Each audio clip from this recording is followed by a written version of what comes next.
Hi everyone. In today's clip, I will talk a little bit about soda drinks. Just a reminder that anything I post here is not meant to diagnose or cure anything and is for informational use only. For any health-related matters, please consult your healthcare provider. So soda drinks contain a variety of chemicals beyond just sugar and water, including acids, preservatives, flavoring, coloring agents, and artificial sweeteners, and more. So common chemicals include phosphoric acid, citric acid, sodium benzoate, aspartame, sucrose, high fructose corn syrup, acesulfame, potassium, and a whole bunch more, as I mentioned. So these chemicals contribute to the taste, shelf life, and overall characteristics of soda. To give you a bit more info on the common chemicals in soda, phosphoric acid, for example. This acid is found in cola-style sodas and contribute to their tangy taste and helps the flavor stability. This is a corrosive substance that can cause a variety of health problems depending on the route of exposure. Normally, if it comes in direct contact with our skin, it can cause burns to the skin and eyes and also respiratory system, as well as gastrointestinal distress when it's digested. Long-term exposure can lead to chronic bronchitis, dermatitis, and weakened bones. Because of this ingredient, regular consumption of cola products have been linked to osteoporosis and tooth enamel erosion.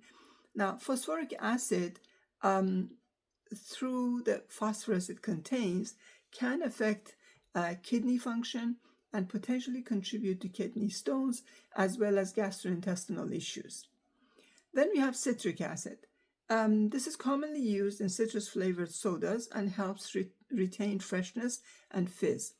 When we think of citric acid, lemons are the first thing that pops into our minds. But the citric acid used in products need to be less expensive. Hence, the most common industrial method involves fermenting sugars like molasses or cornstarch with a fungus. This fungus then produces citric acid as it metabolizes the sugar. Then we have high fructose corn syrup, or HFCS, which is a caloric sweetener made from corn. High fructose corn syrup consumption has been linked to several potential health problems, including increased risk of weight gain, obesity, type 2 diabetes, and heart disease. Excessive fructose intake can also lead to fatty liver disease and elevated triglycerides. And furthermore, this ingredient has been associated with digestive issues like bloating and gas, as well as insulin resistance and increased uric acid. Then we have aspartame, acesulfame, potassium, or ACE-K, sucralose, and many other names that they come under, which are all sugar substitutes or artificial sweeteners. So artificial sweeteners, while advertised as calorie-free, may have various side effects, including digestive issues, increased appetite, and potential impacts on blood sugar and gut health. There are also links identified with artificial sweetener consumption and an increased risk of heart disease, stroke, and certain types of cancer, as well as gas and bloating, diarrhea, disruption of gut microbiome, increased appetite and weight gain, blood sugar fluctuations, vascular dysfunction, depression, and other mood changes, as well, and also metabolic syndrome. So ironically, those who drink the product with artificial sweeteners to lower calorie consumption do end up sort of gaining weight.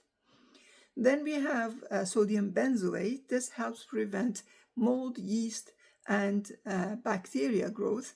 And this is a common food preservative with potential side effects, including allergic reactions, hyperactivity in children, and the formation of benzene, when combined with ascorbic acid, which is vitamin C. In rare cases, very high doses have been also linked to neurological problems like seizures and liver and kidney issues. Some studies also suggest there are potential links to DNA damage, hormone disruption, reduced fertility, and increased risk of oxidative stress and inflammation. Then we have carbon dioxide, which is responsible for the fizz and carbonation in the soda. Carbon dioxide, or CO2, has various negative side effects on the body, ranging from mild to severe. Mild symptoms may be something like headaches, dizziness, fatigue, difficulty concentrating, while higher concentration can lead to rapid breathing, confusion, increased heart rate, and even death by suffocation if the oxygen level in the blood sort of becomes dangerously low. Now, carbon dioxide in drinks, particularly carbonated beverages, lead to various side effects. These include digestive issues like bloating, gas, acid reflux, irritable bowel syndrome, weight gain, insulin resistance, as well as potential negative impacts on dental health, such as tooth decay and enamel erosion, loss of bone density, calcium loss, and an increased risk of dehydration. Then another additive that we have there is brominated vegetable oil, or BVO. This is used in some orange sodas to keep citrus soda particles from separating. This is an additive which has been linked to several potential health problems, including neurological symptoms and thyroid issues. BVO consumption has been associated with adverse effects like memory loss, tremors, loss of coordination, as well as harmful effects on thyroid, liver, kidney, heart, and behavioral changes. The FDA evidently is currently considering a ban on its use in food products. Then there is caramel colors. This is used to give drinks their color. Caramel coloring in drinks like cola is made by heating sugar, usually corn syrup, in the presence of acid, alkalis, or salts. Now, this process sort of known as caramelization creates a dark liquid with a complex mixture of compounds. Caramel coloring, while generally considered safe, has sparked some concerns about potential health effects, primarily due to contaminants found in certain types, particularly those produced using ammonia. While caramel color itself is not considered carcinogenic, breakdown of it has been linked to the big C issues.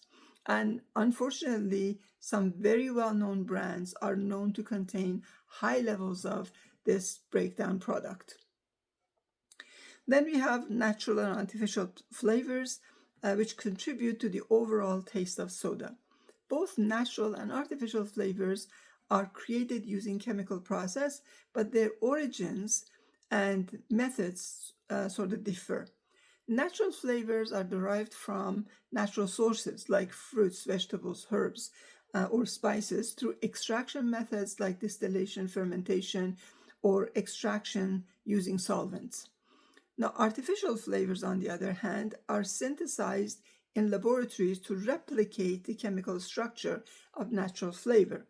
Now, often using petroleum-based ingredients because of being more consistent and easier to produce on a large scale compared to natural flavors. They can also be used to create entirely new flavor profiles that don't even exist in nature. Bubblegum flavor, for example, is a mix of volatile compounds that mimic a natural flavor. Always read the ingredients of what you buy and make an informed choice. Hope this has been informational and helpful. Like and follow for more. Be the light.